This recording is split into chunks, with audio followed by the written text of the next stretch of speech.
Well, hello there. Lovely to talk to you again for Thought for the Week on Psalm 23. Yes, we are looking at this familiar psalm, but it's so glorious yet familiar that it is a blessing just to read it. Let me just read those first two verses. The Lord is my shepherd, I shall not be in want. He makes me lie down in green pastures. He leads me beside quiet waters. Quiet waters? What's that all about? Well, when in the wilderness of Judea, shepherds are looking after their sheep, they've got to know where to find water, and there's not a ready supply.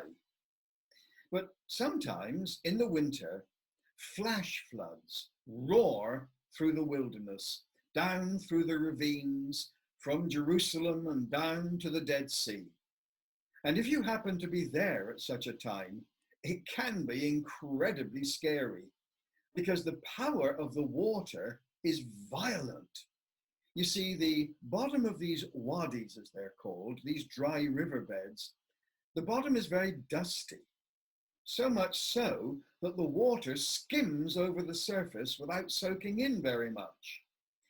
And because the gradient of some of these wadis is very steep, the water cascades down at a furious rate, gathering momentum as it goes and gathering volume as it goes, so that when it reaches the escarpment to plunge over the cliff and down to the Dead Sea, it's like a raging waterfall.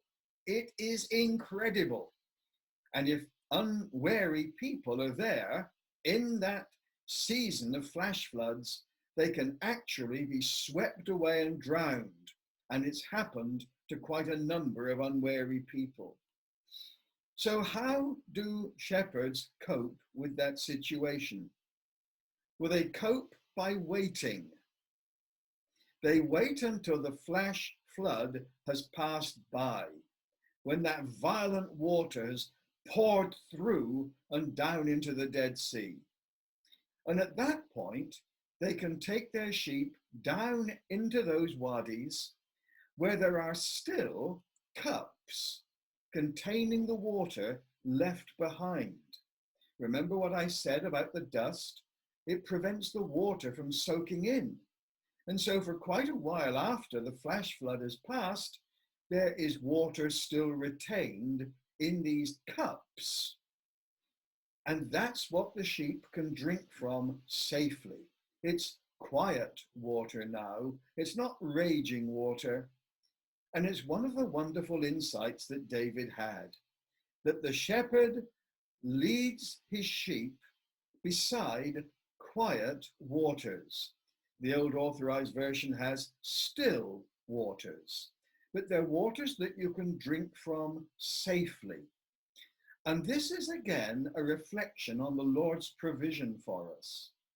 What he provides, we can receive with total confidence because he's leading us beside safe, quiet, still waters.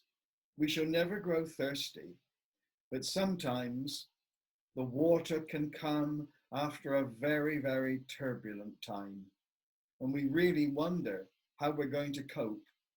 And then there is the cup before us, and we're able to drink from the Lord's grace in such a way that it blesses us and enables us to forget all about the violence of the past. Praise God. He's got our interests at heart.